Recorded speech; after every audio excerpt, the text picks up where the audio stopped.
৬৩ নম্বর বিধানসভায় আজ গণতন্ত্রের উৎসব একেবারে শান্তিপূর্ণ পরিবেশে সম্পন্ন হচ্ছে। সকাল থেকেই সাধারণ মানুষের দীর্ঘ লাইন, মুখে হাসি, সব মিলিয়ে উৎসবের আমেজ। এই শান্তিপূর্ণ ভোটের পেছনে রয়েছে অল ইন্ডিয়া তৃণমূল কংগ্রেসের সরকারের সুশাসন ও উন্নয়নের ছাপ। প্রশাসনের কড়া নজরদারিতে প্রতিটি বুথে রয়েছে নিরাপত্তা, ফলে মানুষ নির্ভয়ে তাদের ভোটাধিকার প্রয়োগ করতে পারছেন। স্থানীয় বাসিন্দাদের কথায় গত কয়েক বছর উন্নয়ন ও শান্তির পরিবেশ বজায় রাখার জন্যই তারা আবারও ভরসা রাখছেন তৃণমূলের উপরে। নারী, যুবক থেকে শুরু করে প্রবীণ সবাই অফুরন্তভাবে অংশ নিচ্ছেন এই ভোট প্রক্রিয়ায়।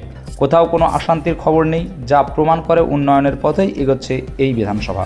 সব মিলিয়ে ৬৩ নম্বর বিধানসভায় আজকের এই শান্তিপূর্ণ ভোট এক নতুন দৃষ্টান্ত স্থাপন করলো। এখন আমরা জানবো লোক সম্মুখে তারা কি বলছেন, তাদের ভোট প্রচার কেমন চলছেন এবং তাদের ভোটাধিকার তারা কাকে দিয়েছেন। ভোট দিয়ে যে বেরিয়ে এলেন আপনি, আপনার অনুভূতিটা কি? খুব সুন্দর লাগছে। এরকম শান্তিপূর্ণ ভোট জীবনে দেখিনি। দেখেছি সিপিএম কংগ্রেসের আমলে মারপিট, গুন্ডারাজ, জোর করে ভোট দেওয়া, মানুষকে গণতান্ত্রিক অধিকার প্রয়োগ করতে না দেওয়া। কিন্তু যে তৃণমূল সরকার এসে এতটা শান্তিপূর্ণভাবে ভোট, আমার অনুভূতিটা আমি বলে প্রকাশ করতে পারছি না ভাষাতে, এতটাই ভালো লাগছে আমার। তাহলে কে বলে মনে হচ্ছে যে কে জিতবে? আমাদের শ্রমিক হোসেনই জিতবে, এলাকায় উন্নয়ন করেছে, তাছাড়া দিদির উন্নয়ন মানুষকে ঘরে ঘরে পৌঁছে দিয়েছে। আচ্ছা, ভোট দিয়ে বেরিয়ে এলেন, আপনাকে কেমন লাগছে? খুব ভালো লাগছে আমাদের। তো আজকের দিনে যে ভোট দিতে এত শান্তি শৃঙ্খলা ভাবে বজায় রেখে আমরা ভোট দিচ্ছি, খুব ভালো লাগছে। আপনার ভোট দিয়ে অনুভূতিটা কেমন?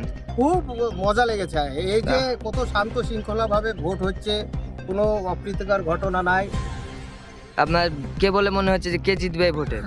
আমাদের 11 নম্বর ভোট, এখানে তো অন্য কোনো দল না, সব তৃণমূলে একতরফা তৃণমূলের ভোট হচ্ছে। তাহলে আপনি বিরোধী আছে যে অথচ তৃণমূল সব ওপেন, সব তৃণমূল ভোট।